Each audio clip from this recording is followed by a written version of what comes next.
बिस्मिल्लाहिर्रहमानिर्रहीम। Welcome to YouTube channel. जो इस चैनल पर नए हैं वो काइंडली इसको सब्सक्राइब करें और बेल आइकॉन को प्रेस करें ताकि हमारी हर आने वाली नई वीडियो का नोटिफिकेशन सबसे पहले आपको मिले।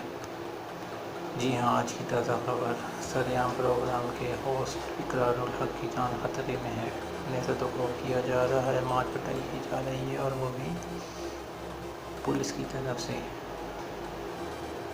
उन्होंने काफ़ी दिन पहले खबरदार किया था कि उनकी जान को ख़तरा है, तो वही हुआ। पुलिस वाले उनके साथ ज़्यादती कर रहे हैं, वीडियो में आप देख सकते हैं। जी हाँ, आज की ताज़ा खबर। सरेआम प्रोग्राम के होस्ट इकरारुल हक की जान खतरे में है। उन्हें सदुआ किया जा रहा है, मार पिटाई की जा रही है और वो भी पुलिस की तरफ से। उन्होंने काफ़ी दिन पहले खबरदार किया था कि उनकी जान को ख़तरा है, तो वही हुआ। पुलिस वाले उनके साथ ज़्यादती कर रहे हैं।